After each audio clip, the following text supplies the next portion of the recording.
Hi Karan, really nice to meet you today. Thank you. I was just at the press conference as well, and it was nice to see all three of you together after so long. Yes. How is it working together as a team? Well, we haven't worked together for 8 years. The last experience was Kabhi Khushi Kabhi Gum, which was a celebrated success, and we're very happy to join in together and do this film.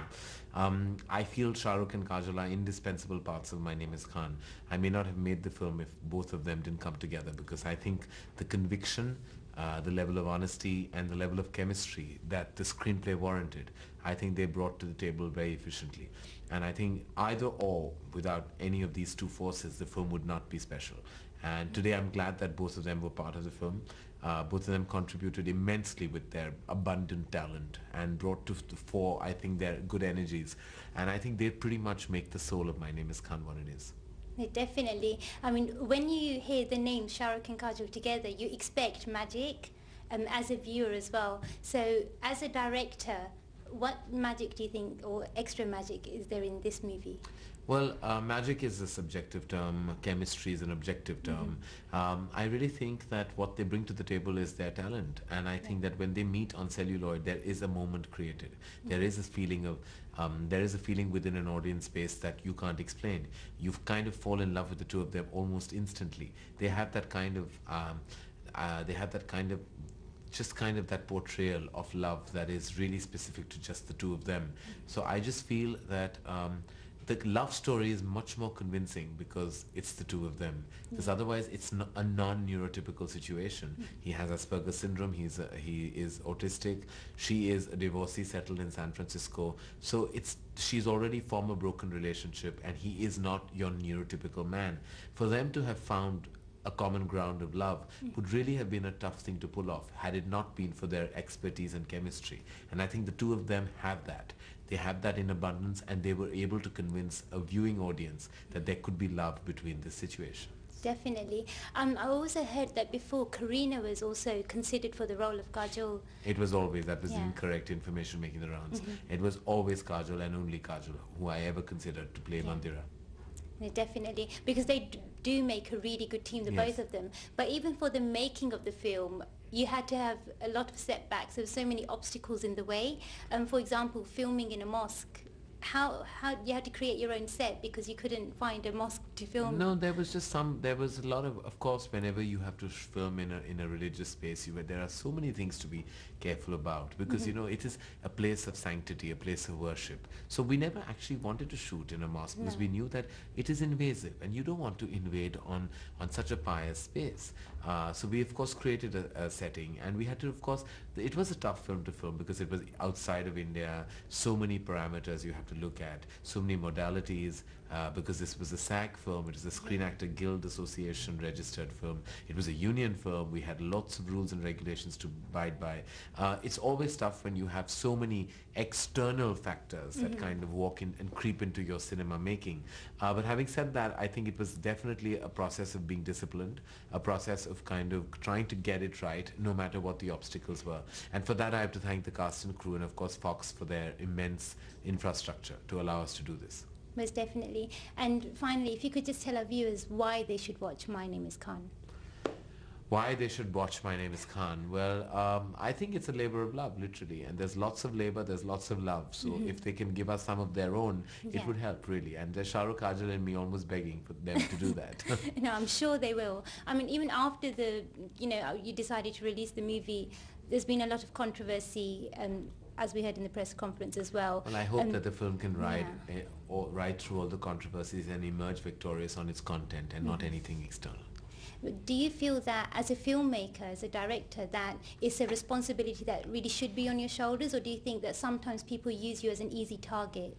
Well, it's unfortunate, but we don't have we don't have any kind of we are a democracy, but we may not necessarily be protected at all times, but we now know and hope and understand that there are lots of factors and forces that surround our cinema that we have to always be aware of. So it is tough at times, and one has to endure it all, because only when you emerge out of obstacles do you really feel victorious. So we hope to feel just that very soon.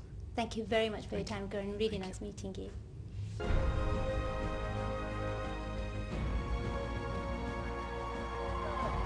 Mr. President!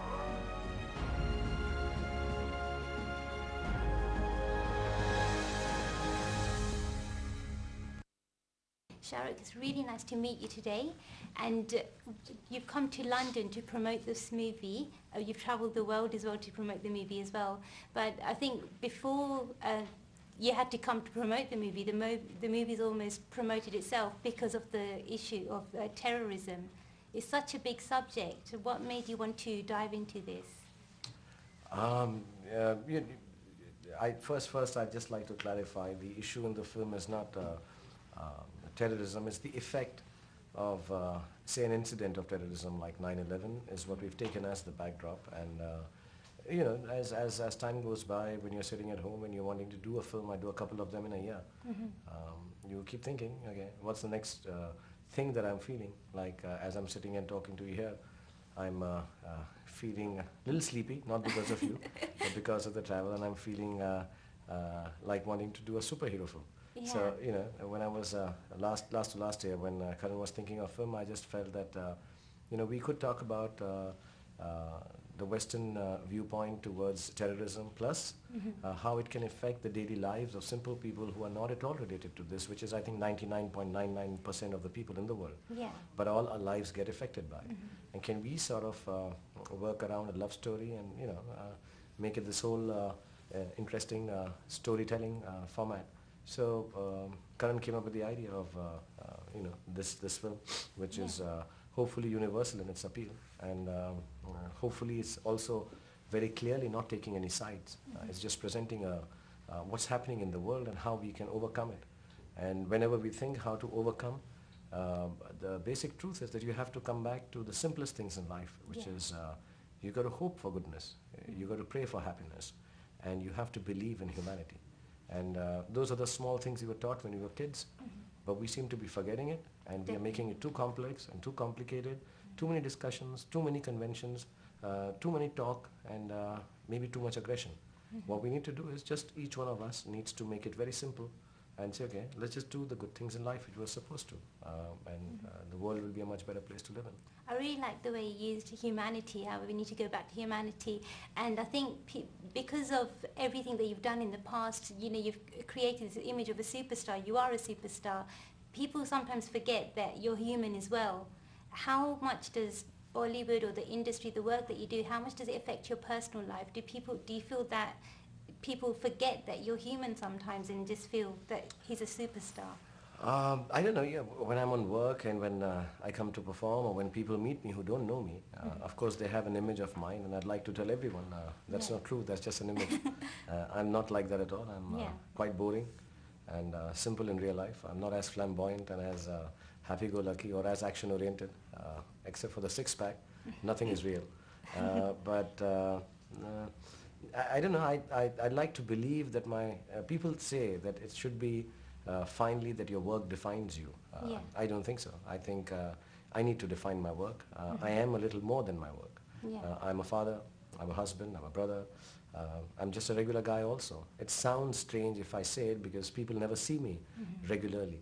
You know, they see me on a big screen doing some big things and monumental stuff. But deep down inside it's very simple and very real. And I just do a job. I get up in the morning, go for work. I'm 44 years old and I'm a man and I wear makeup to work. That's the only thing that is very different from other 44-year-olds. No, but you're a simple person, and that's what you're playing in the movie as well. But in the movie, you've got autism. So how did you do your research about that? How much research did you have to do about that?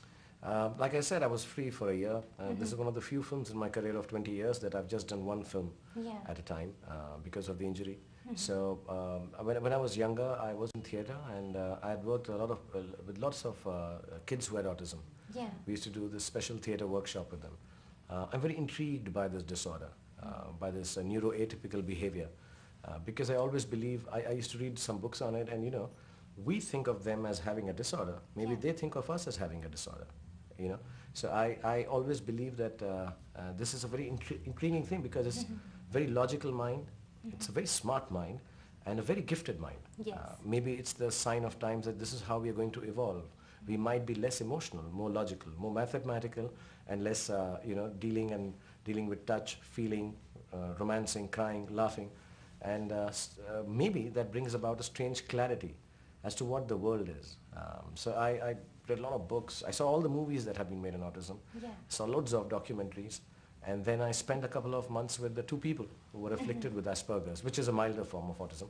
Yeah. And then I just took a bit of cinematic liberty and took little traits and put them in one character. And I hope when people who know about this disorder see it, they don't find it wrong.